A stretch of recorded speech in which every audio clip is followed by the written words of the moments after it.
They tried to erase me with forged deeds and lies. So I walked into the courtroom with the real title in my hands and watched my husband's world collapse. My name is Claire Donovan.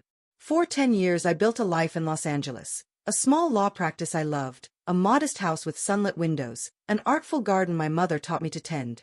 I married Daniel at 29, steady, charming, the man everyone said was my better half. We had a daughter, Lily, and for a long time the house felt full of laughter and the smell of baking bread. Behind closed doors, Daniel was restless. He said long hours at the firm made him feel important. He said investments would secure Lily's future. I believed him because he spoke like a man who knew how to protect what was ours. I believed him until the day the bank called with a paperwork error and everything unraveled. At first it was paperwork, a missing signature, an account I didn't open. Then notices arrived, liens, notices of transfer, a summons with a seal I couldn't fathom. I discovered a second deed filed against our home in another name.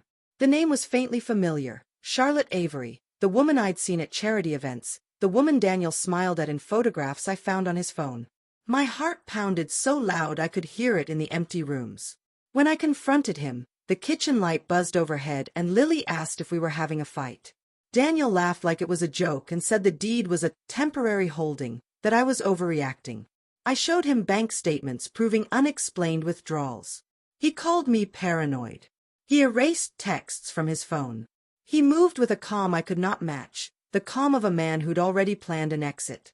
My humiliation was public. Neighbors whispered, the mortgage company sent stern letters, and the realtor we trusted suddenly avoided eye contact. Friends stopped returning calls. The betrayal was not only in secret affairs and forged papers, it was in the way my community began to doubt me. I felt exposed, stupid, and small. The worst part wasn't just the lies, it was how quickly people believed them. LA may be a big city, but rumors spread like wildfire in tight neighborhoods. One afternoon, while picking Lily up from school, I overheard two mothers whispering that I must have gambled the house away, because Daniel would never do that. Their words stabbed deeper than they knew. I felt myself shrinking, becoming a shadow in my own life. That same night, I sat in my car for almost an hour before going inside. The engine hummed while tears ran silently down my face. I was terrified to open the front door because everything inside felt contaminated by deceit. The pictures on the mantel, the flowers Daniel once brought home, the wedding ring I'd placed in a drawer hoping the truth would undo itself. Lily asked why I was crying. I told her I just missed Grandma. But the children noticed everything. She wrapped her little arms around my waist and whispered, "Mom, I'll help you fix it." That tiny sentence shattered me. I realized I wasn't just fighting for a house or money. I was fighting for her safety, her stability, her childhood.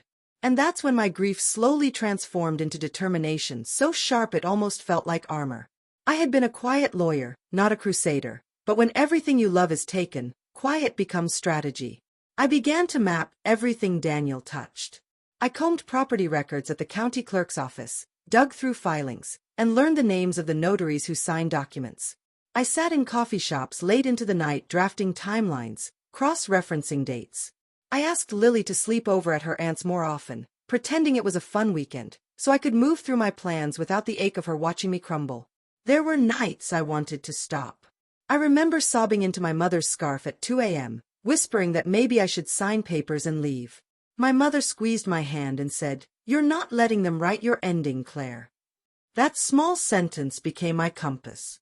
I uncovered the pattern: forged signatures, a shell company Daniel used to funnel money, and a private trustee who'd accepted transfers without proper verification. I found messages, buried, but there, between Daniel and Charlotte, promises about clearing the property and waiting until she's distracted. The more I learned, the clearer the path became. This wasn't a petty affair, it was a fraud built on years of deceit. I set a trap that needed patience and precision. First, I recorded a calm October morning where Daniel bragged, on a call he thought private, about the paperwork being ironed out. He didn't know I'd subpoenaed his phone records for a legitimate case months earlier. Then I arranged for a public audit by contacting a former colleague in the title office. I used a whistleblower's request that forced the county to reopen the file. I leaked a small but damning detail to a reporter, not a smear, but a fact, a paid transfer to an out-of-state trust matching the shell I'd found. The reporter smelled a story and began digging, And once that happens, the small lies begin to splinter in public. The thumbnail moment came on a rainy Wednesday. The bank's attorney stood at the courthouse steps, Daniel at his side, and I walked up with a worn folder, the original recorded deed that proved ownership dating back 2 generations. Cameras flashed. Daniel's smile froze. People in the crowd recognized the house from my Instagram photos. Neighbors who had whispered now watched as I placed the real title on the judge's table. It was quiet enough to hear the paper rustle. The public confrontation was surgical. I read aloud the forged signatures, compared dates, and then handed the evidence to the county investigator. Daniel's face, pale under the courthouse lights, was the most satisfying visual I'd ever seen. This was justice wearing daylight. The fallout was immediate and irreversible. The county voided the fraudulent transfer. The trustee who'd accepted the paper was disciplined. The shell company's assets were frozen. Daniel's name appeared in legal filings I would later watch late at night, a kind of quiet unspooling of a life he'd tried to buy. He lost his standing at the firm. Clients left. Charlotte vanished from society pages. The bank reversed the liens and apologized in a dry statement that never named the faces behind the fraud, but names were not needed. The courtroom had seen them. People asked me why I didn't take revenge with equal cruelty. Why not humiliate Daniel publicly? Why not expose Charlotte on every billboard? Because part of the victory was reclaiming myself without becoming what I despised. I did not want to trade one humiliation for another. My satisfaction was in lawfulness and proving truth, in making the world accountable to paperwork and witnesses and signatures. I wanted to win where it mattered, in Lily's future, in our home's title, and in the writing of a public record. There were days after the verdict that I broke down anyway. I sat at the kitchen table after Lily slept and felt the echo of what I'd lost. Years of trust, moments that were never coming back.